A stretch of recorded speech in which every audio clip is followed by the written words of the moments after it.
오늘 우리가 함께 볼 말씀은 마태복음 말씀입니다. 마태복음 3장 1절에서 4절 말씀을 우리가 함께 합독하고 은혜 자리로 나가겠습니다. 그때에 세례 요한이 이르러 유대 광야에서 전파하여 말하되 회개하라 천국이 가까이 왔느니라 하였으니 그는 선지자 이사야를 통하여 말씀하신 자라. 일러스되 광야에 외치는 자의 소리가 있어 이르되 너희는 주의 길을 준비하라 그가 오실 길을 곧게 하라 하였느니라. 이 요한은 낙타털 옷을 입고 허리에 가죽띠를 띠고 음식은 메뚜기와 석청이었더라. 아멘. 주님, 오늘도 우리가 말씀 앞에 섭니다. 주님의 은혜 아니면 가당치도 않는 은혜의 자리입니다. 주님, 오늘 이 시간 우리의 복잡한 마음이 있다면 다 내려놓게 하시고 말씀을 들을 수 있는 귀와 또한 깨달을 수 있는 마음의 지혜도 허락하여 주시옵소서. 그래서 이 한 주를 주님 앞에서 온전히 살아갈 수 있도록 주님 역사하여 주시옵소서. 예수님의 이름으로 기도드립니다. 아멘. 네, 오늘은 세례 요한의 천국 전파라는 제아의 말씀으로 여러분과 함께 은혜 자리에 서겠습니다. 제가 말씀에 앞서서 여러분께 한 가지 질문을 먼저 드릴까 합니다. 빛이 없는 캄캄한 세상에서 살던 사람이 빛 가운데로 빛을 본다고 하면 어떤 반응을 보일까요? 아마 제가 이런 질문을 하면 많은 분들이 여러 가지 상황을 머릿속에서 이렇게 떠올리게 될 겁니다. 제 이야기를 좀 먼저 말씀드리면 제가 살았던 북한은 정말 캄캄한 세상이었습니다. 많은 아사자가 발생했고 또한 오늘처럼 우리가 이렇게 예배를 드리는 것처럼 저 북한은 예배를 드릴 수 없는 캄캄한 영적 암흑 세계입니다. 그리고 또 말 그대로 캄캄한 세상입니다. 이게 무슨 말이냐면요. 낮에는 태양으로 인해서 떠오르는 태양으로 인해서 우리가 밝은 세상에서 살지만 해가 지고 나면 북한은 캄캄합니다. 그래서 저녁이면 이 등잔불 하나에 의지하여서 책을 읽어야 할 사람은 아이들은 책을 읽으면서 숙제를 해야 되고 또 뭔가를 대하도 그 등잔불, 작은 등잔불 밑에서 오손도손 얘기를 합니다. 그런데 문제는 그 등잔불을 밝힐 그 기름마저도 귀해서 그래서 등잔불을 밝히지 못합니다. 그런데 역설적으로 밖은 캄캄한 그 밖은 환합니다. 북한의 밤하늘은 은하수가 그냥 다 보입니다. 무수히 많은 그 별들이 캄캄한 어둠을 밝혀줍니다. 그리고 보름달이 되면 정말 집안보다도 밖이 더 대낮같이 환합니다. 그래서 그 밝은 밖에 나가서 무수히 떨어지는 그 별들을 보면서 그 장엄함과 위대함에 깜짝 놀랄 때도 있습니다. 하나님을 모르지만 그 자연을 보면서 장엄함과 숭고함을 느끼는 것이 바로 북한입니다. 그러던 제가 두만강을 건너서 중국 땅을 밟지 않았습니까? 저는 중국에 가서야 정말 빛도 다양한 빛이 있구나라는 것을 경험하게 됐습니다. 네온 사인과 그리고 또 어떤 것들이 있습니까? 무수히 많은 간판들 속에서 파랗고 빨갛고 노랗고 수많은 별들로 이렇게 장식해서 반짝이는 그 빛들을 보면서 느껴보지 못했던 그 감동의 쓰나미가 확 밀려오더라고요. 그래서 그런 다양한 경험을 해봤습니다. 빛이라는 것은 이런 감동을 주는구나 라는 것들을 경험했죠. 오늘 우리가 봉독한 말씀은 세례 요한이 천국 복음을 전파하는 그 말씀입니다. 그런데 아이러니하게도 하나님 앞에서 선택받았던 그 이스라엘, 그래서 우리는 하나님의 성스러운 민족이야 라고 생각하며 살아가는 그 이스라엘임에도 불구하고 그 이스라엘의 상황은 어떤 상황이었느냐? 영적 암흑의 세계였습니다. 평범한 일상을 사는 듯 했지만 캄캄했던 시대적 배경을 이스라엘은 갖고 있었습니다. 그런 세상에 빛이 지금 들어오는 겁니다. 빛이 들어오는 겁니다. 자, 이렇게 빛이 들어왔을 때 그들이 어떤 반응을 보이는지를 통해서 오늘 이 자리에 모인 저와 여러분에게 하나님께서 어떤 말씀을 하시는지 한번 들으려고 합니다. 이스라엘의 상황을 알려고 하면 유대인들의 그 상황을 우리가 또 알아야 됩니다. 당시 유대인들의 거주 상황은 어땠느냐? 솔로몬 왕까지는 통일 왕국으로 오지 않습니까? 그리고 솔로몬 왕이 죽고 나서 그의 아들 르호보암이 나라를 통치할 때는 북이스라엘과 남유다라는 분열된 나라로 이제부터 역사가 흐르기 시작합니다. 그렇게 쭉 흐르고 나서 722년에는 어떻게 됩니까? 북이스라엘은 아수르에 멸망을 하게 되고 남유다는 바벨론에 멸망하는 이런 일들을, 역사적인 상황들을 보게 됩니다. 그런데 멸망하는 데서 끝난 것이 아니라 북이스라엘은 아수르에 의해서 다른 나라로 옮겨져서 살아가는 상황을 겪게 되죠. 남유다 역시 바벨론에 의해서 멸망을 하면서 바벨론으로 이렇게 포로로 잡혀가는 사람들이 생기게 됩니다. 그리고 어떤 사람은 유대에 남게 되고, 그러면 어떤 상황이 벌어졌습니까? 이스라엘 민족은 흩어지는 디아스포라의 상황을 겪게 됩니다. 자, 이 사람들의 염원은 어떤 것들이 있었겠습니까? 저기 아시리아, 바벨론, 유다, 그 밖에 여러 가지 살고자 여기저기 옮겨져 심겨진 이스라엘은 그야말로 예루살렘을 향한 간절한 그리움이 자리 잡게 됐습니다. 우리나라와 너무나도 유사하지 않습니까? 이 분단된 한반도와 너무 유사하게 살아가는 이스라엘의 모습을 저는 계속 경험하게 됩니다. 여러분, 북한에 고향을 두고 이 남한에 살아가던 사람들은 어떤 그리움을 갖고 살아갑니까? 임종을 지키지 못한 나의 부모님, 죽어서라도 그 부모님 묘소 옆에 가고 싶은 그 그리움, 그게 바로 우리 민족의 아픔이지 않습니까? 만나지 못한 이산가족으로 살아가는 우리의 아픔. 이스라엘도 똑같았습니다. 예루살렘에 한 번만 올라갈 수 있다면, 그 하나님 앞에 나가서 예배를 드릴 수만 있다면 죽어서 영원히 없겠다라는 것이 이스라엘의 그리움이었습니다. 그래서 이 사람들은 유월절만 되면 이스라엘로 모여들려고 늘 노력을 했습니다. 그런데 그 모여드는 이유에 말씀의 근원이 있지요. 그 말씀을 한번 보겠습니다. 신명기 16장 13절 이하의 말씀들입니다. 네, 제가 여러분에게 봉독해 드리겠습니다.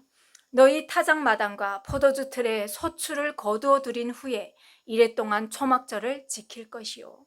여기에서 나오는 초막절은 그들이 광야에 있을 때 하나님께서 우리를 버리지 않으시고 우리에게 먹을 것과 입을 것과 날마다 지켜주셔서 우리가 약속의 땅까지 들어갔습니다. 우리의 운명은 하나님의 것이었습니다 라는 정체성의 고백입니다. 근데 하나님께서 그러시는 거죠. 이런 소출을 거둬들인 후에 이래 동안은 초막절을 지킬 것이요, 절기를 지킬 때는 너희만 지키지 마. 너희 집에 있는 이방인과 사들인 종들과 그리고 너희 자녀들과 모든 사람들과 함께 즐거워하라. 여호와 앞에서 즐거워하래요. 그리고 내 하나님 여호와께서 택하신 곳에서 너는 이래 동안 내 하나님 여호와 앞에서 이 절기를 지키고 내 하나님 여호와께서 이 모든 것을 주신 것으로 감사하면서 온전히 즐거워하라. 이게 하나님의 명령입니다. 그러면서 하나님께서 또 한 가지 명령을 하시는데, 너희 가운데 모든 남자, 오늘날에야 여성의 지위가 올라가서 남자와 여성이 동급이 되었지만 하나님은 여성과 남편과 아내는 어떻습니까? 동등한 취급이 아니라 한 몸으로 보십니다. 그렇지요? 그래서 사람을 셀 때도 남성으로 셉니다.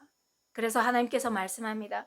너희 가운데 모든 남자는 1년에 3번, 곧 무교절, 칠칠절, 초막절, 이것을 여호와 앞에서 지키는데, 하나님께서 택하신 곳에 나가서 빈손으로 나가지 말고 하나님 앞에 감사 예물을 들고 나가서 하나님 앞에서 즐거워하라.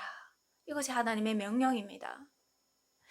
그래서 많은 사람들이 오늘 우리가 봉독한 말씀을 보면 예루살렘을 향하여 쏟아져 나옵니다. 각 나라에서 예루살렘을 향해서 몇 달 전부터 낙타를 타고 뚜벅뚜벅 예루살렘을 향해서 오는 겁니다. 그리고 이스라엘에 사는 모든 사람들이 각 도처에서 흘러나와서 예루살렘을 향해서 지금 올라가고 있는 겁니다. 연상이 되십니까? 6월절이 가까워 왔기 때문입니다. 6월절이 가까워 왔기 때문입니다. 자, 이럴 때 하나님의 말씀이 빈들에서 사가랴의 아들 요한에게 임합니다. 그래서 세례 요한이 유대 광야로 뛰쳐나갑니다. 뛰쳐나가서 회개하라, 천국이 가까이 왔느니라, 이 소리를 외칩니다. 400여 동안 듣지도 보지도 못한 소리였는데 지금 예루살렘으로 향해 올라가는 그들 귀에 회개하라, 천국이 가까이 왔느니라, 이 메시지가 선포가 되니까 모든 사람들이 놀라서 이 소리의 근원이 어디로부터인가 해서 세례 요한에게 나갑니다. 이 소리는 누구인가? 라고 나갑니다. 그래서 가보니까 그 사람은 낙타 털 옷을 입고 허리에는 가죽띠를 띤 사람이 천국 복음을 전하고 있습니다. 여러분, 우리는 창세기부터 요한계시록까지 보니까 이 사람이 누군지 압니다. 누굽니까? 세례 요한이지 않습니까? 세례 요한이 어떤 메시지를 선포하느냐? 자, 회개하라, 천국이 가까이 왔느니라 라고 선포하는 그 소리를 따라서 모든 사람들이 나오는데 그들을 향해서 세례 요한이 선포하는 메시지가 있습니다. 독사의 자식들아, 누가 너희에게 일러 장차올 진노를 피하라 하더냐? 이 메시지를 전합니다. 어서 오십시오, 잘 왔습니다 라고 얘기한 것이 아니라 이 독사의 자식들아 라고 얘기했습니다. 이스라엘은 어떻습니까? 하나님 앞에서 우리는 선택받은 백성이야, 우리는 하나님의 성스러운 민족이야, 성민이야 하면서 하나님께서 복음을 전하라고 그 길에 세웠는데 자기들도 천국에 안 들어가고 다른 나라에도 그 천국을 전하지 않고 사명을 다하지 않았다는 겁니다.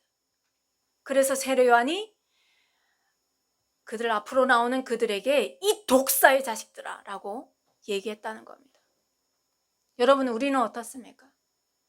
하나님 앞에서 복음을 전하는 한 사람으로 서고 있습니까? 그렇지 않다고 하면 세례 요한이 지금 우리에게 하는 말인 겁니다. 이 독사의 자식들아, 그 복음의 자리에 서서 예수를 전하지도 않고 너도 안 들어가고 있느냐? 그래서 세례 요한이 얘기를 합니다. 회개에 합당한 열매를 맺어야 한다. 속으로 아브라함이 우리 조상이라 말하는 너희에게 내가 이르노라. 하나님이 능히 이 돌들로도 하나님이 아브라함의 자손이 되게 하시느니라. 하나님을 두려워하지도 않고 경외하지도 않고 하나님을 의식하지 않고 형식적인 예배 자리로 나오는 그 사람들은 하나님의 백성이라고 말할 수 없다라는 겁니다. 그럼 하나님의 백성으로 살지 않은 그들에게는 어떤 형벌이 따른다고 합니까? 오늘 세례 요한이 말합니다. 이미 도끼가 나무 뿌리에 놓였으니 좋은 열매 맺지 아니하는 나무마다 찍혀 불에 던져지느니라. 여러분, 이게 아름다운 메시지입니까? 아닙니다. 섬뜩하고 무섭고 끔찍한 메시지입니다. 그러니 우리들이 묻지요. 그러면 우리가 무엇을 하리까? 그때 세례 요한이 그럽니다. 옷 2벌 있는 자는 옷 없는 자에게 나눠줄 것이요, 먹을 것이 있는 자도 그렇게 하라. 자, 이런 메시지를 이 사람들이 지금 400여 년 동안 들어보지도 못한 메시지예요. 그런데 이런 메시지를 전하는 거예요. 자, 그러니까 이번에 누가 나오느냐? 세리들이 나옵니다. 여러분, 세리들은 그 당시 어렵게 살아가는 그 모든 사람들에게 잘 살고 못 살고 모든 사람들을 떠나서 모든 사람에게 나가서 세금을 받아서 로마 제국에 바치는 일들을 했습니다.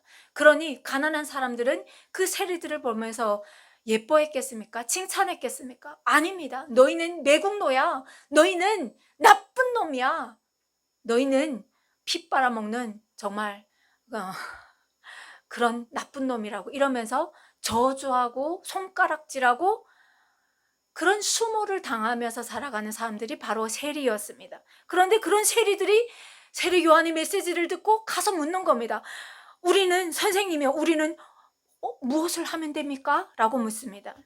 그때 세례 요한이 너희 같은 것들은 구원받을 수 없어 라고 말하는 것이 아니라 뭐라고 합니까? 부가된 것 외에는 거두지 말라라고 얘기합니다. 야, 세리들에게 이렇게 친절하게 얘기해 준다고? 그래서 이번에는 군인들이 나옵니다. 군인들이 나와서 우리는 어떻게 하면 됩니까? 라고 묻습니다. 그때 세례 요한이 그들에게 그러죠. 사람에게서 강탈하지 말며 거짓으로 고발하지 말고 받는 급료로 만족하라. 여러분, 세례 요한을 이렇게 보니까 여러분 어떤 생각이 드십니까? 그 당시 사람들이 이런 생각을 했습니다. 저 사람은 누구지?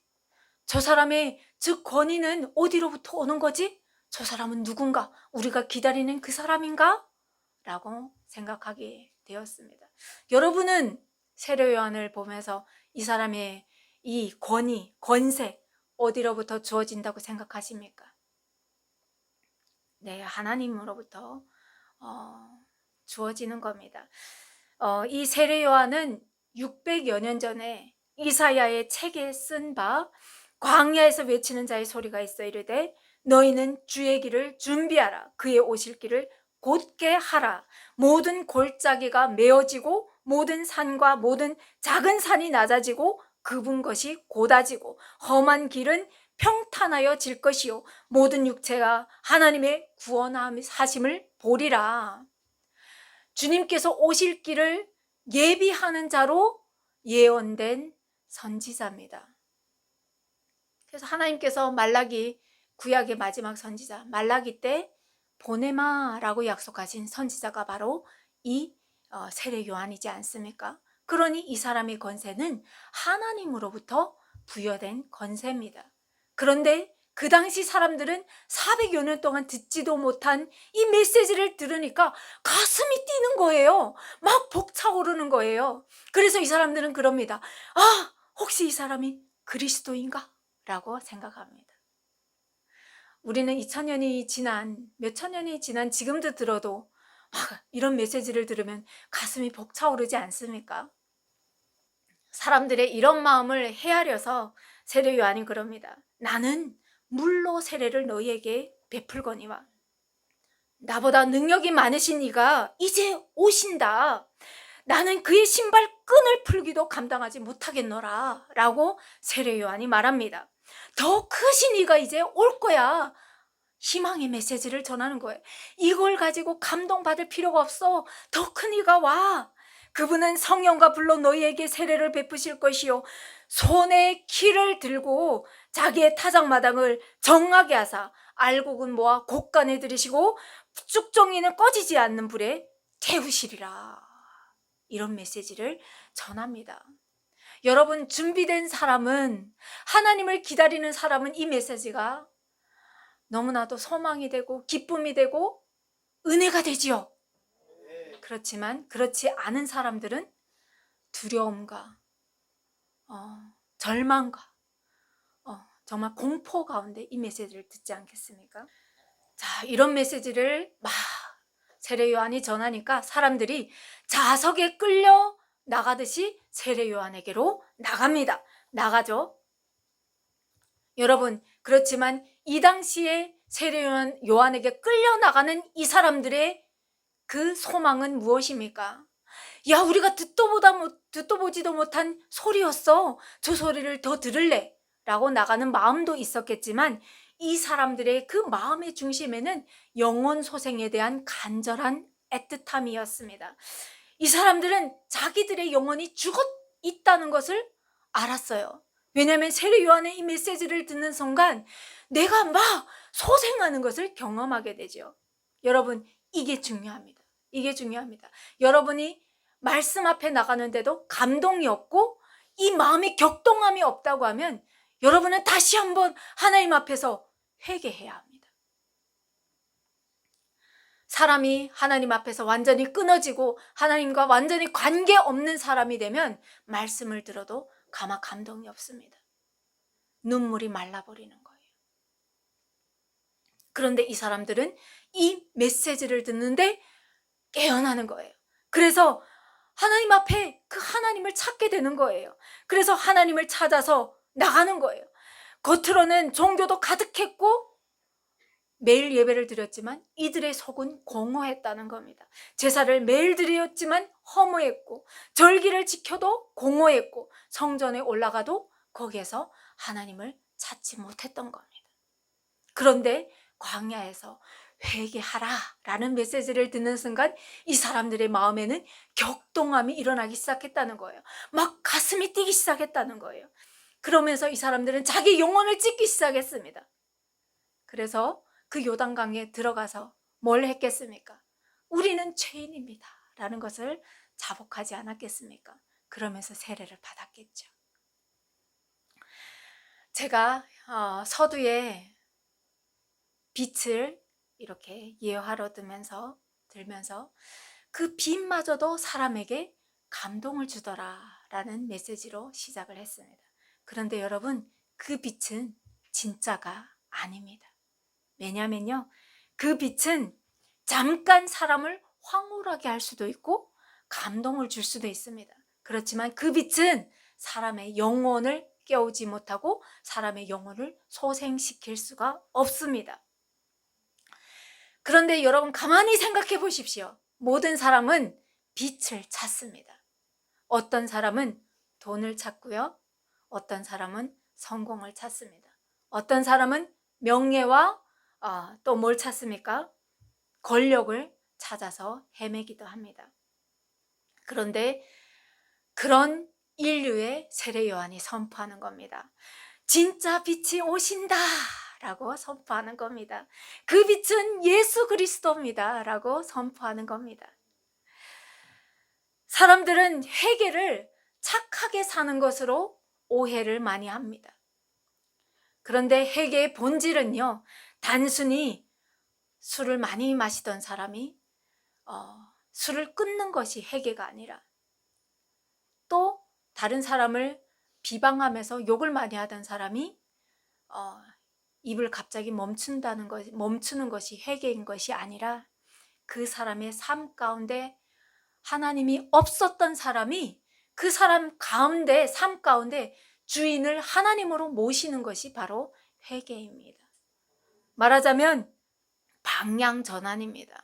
여러분, 세례 요한이 외치는 이 메시지는 도덕을 강요하는 메시지가 아니었습니다. 존재의 붕괴를 외쳤던 겁니다. 사람들은 요단강으로 막 들어갑니다. 왜요? 세례를 받으려고 들어갑니다. 그런데 이 요단강은 여러분 단순한 강이 아닙니다. 여러분, 이스라엘을 생각해 보십시오. 그들이 애굽에서 모세를 따라 나왔을 때 홍해를 건너지 않습니까? 이 홍해는 강이 아니었습니다. 바다였습니다. 그런데 그 가운데 죽음을 생각지 않고 그들은 홍해로 뛰어드는 겁니다. 생과 사의 그 갈림길에서 그들의 옛 과거, 애굽에서 노예로 살던 그 삶이 청산되는 그 과정을 얘기하고 있습니다. 결국 세례라는 것은요, 여러분, 장례식입니다. 장례식입니다. 하나님 없이 살았던 그 삶이 땅에 묻히고 죽는 겁니다. 그리고 이제부터 내 삶의 주인을 예수 그리스도로 다시 거듭나는 것이 바로 세례입니다.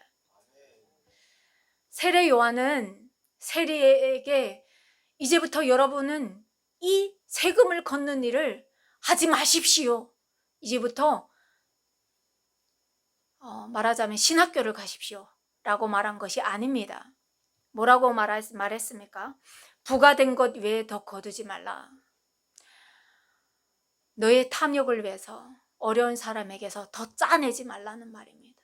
그리고 군인들에게 뭐라고 합니까? 우리가 무엇을 하리까? 라는 그들에게 너희의 있는 그 자리를 이탈하라고 말한 것이 아니라 뭐라고 합니까? 사람에게서 빼앗지 말고 거짓으로 너의 이익을 따라 그들을 고발하지 말며 나오는 그 급료에 만족하라 라고 말합니다. 결국 회개는 무엇입니까? 자리를 바꾸는 것이 아니라 세우신 그 자리에서 삶의 주인을 나로부터 예수 그리스도로 옮기는 겁니다. 그게 바로 세례입니다. 그러면 여러분, 그 당시에도 헤롯 성전이 있었는데 세례 요한은 왜 성전에서 이 메시지를 이렇게 선포한 것이 아니라 광야로 나갔을까요? 여러분, 우리가 광야를 다시 한번 생각해 봅시다. 광야라고 할 때 여러분, 우리가 더 예쁘게 단장할 수 있고 누군가를 의식한다고 하면 광야입니까? 아닙니다. 광야가 아닙니다. 광야라는 것은 내가 지푸라기 하나 잡을 수 없는 것이 광야입니다. 내가 더 이상 나를 꾸밀 수 있는 힘조차 없는 것이 광야입니다. 그러면 광야는 누구만 드러나는 것입니까? 오직 내가 붙잡을 수 있는, 유일하게 의지할 수 있는 하나님만 드러나는 것이 바로 광야입니다. 그래서 광야에서 세일을 하시는 분이 하나님이신 겁니다. 세례 요한은요, 자기에게로 막 쏟아져 나오는 사람들을 자기에게 묵지 않습니다. 내가 오늘 이렇게 유명하니 나를 보라, 나를 따르라고 말하지 않습니다. 세례 요한은 그럽니다. 나는 너희에게 물로 세례를 베풀지만 내 뒤에 오시는 이는 성령과 불로 너희에게 세례를 베푸실 거야. 나는 죽고 예수 그리스도만 사는 그 복음을 전파하고 있습니다. 우리가 살면서 내가 타인에게 인정받으려고 하고 예수님을 가리려고 하지 않는지 생각해 봐야 되는 거죠. 세례 요한은 빛이 아닙니다. 그는 빛을 가리키는 사람이었습니다. 태초에 말씀이 계시니라. 이 말씀이 하나님과 함께 계셨으니 이 말씀은 곧 하나님이시라. 이 말씀을, 이 빛을 전하는, 이 빛을 찾아서 헤매는 그들에게 예수 그리스도로 인도하는 인도자에 불과합니다. 오늘도 여전히 세상은 가짜 빛으로 충만합니다. 성공의 빛을, 그게 빛이라고 말하죠.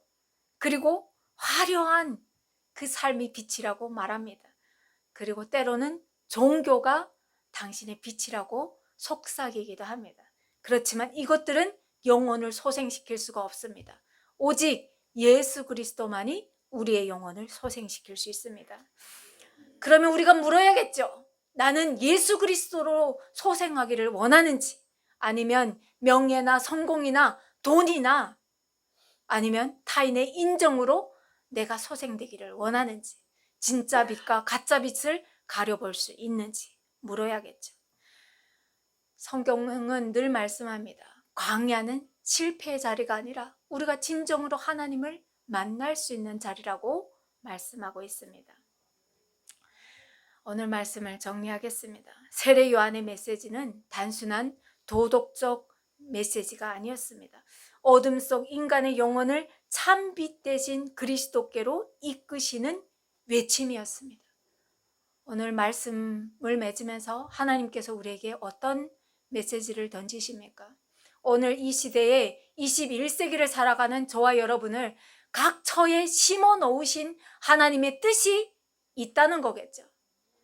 나만 잘 먹고 잘 살고 성공하고 다른 사람보다 월등히 대접을 받으라고 그 자리에 세우지 않으셨다는 것을 말씀합니다. 여러분이 선 그 자리에는 아직도 예수님을 모르고 살아가는 누군가가 있다는 거죠. 그들에게 여러분이 예수 그리스도로 인도하는 그 인도자로 세움을 받았다는 것을 다시 한번 명심하고, 이 한 주도 그 한 영혼을 하나님께로 인도하는 저와 여러분의 삶이 되기를 간절히 축원드립니다. 기도하겠습니다. 아버지 하나님, 감사합니다. 오늘 세례 요한을 통하여 겸손함이 무엇인지, 진정한 낮아짐이 무엇인지 다시 한번 묵상하게 하시니 감사합니다. 하나님, 이 시대에 우리를 세우신 그 하나님을 찬양합니다. 하나님, 이 한 주를 살아갈 때도 아직도 하나님을 모르고 그 참된 빛, 그 예수 그리스도를 모르고 살아가는 그 한 사람을 위해서 나를 심으신 하나님의 뜻을 발견하게 하시고 그 사람에게 다가갈 수 있는 용기를 주시고 우리가 말을 할 때 그 입술에 말씀의 권세를 주셔서 열매 맺게 하여 주시옵소서. 그리 인도하실 하나님께 감사하며 예수님의 이름으로 기도드립니다. 아멘.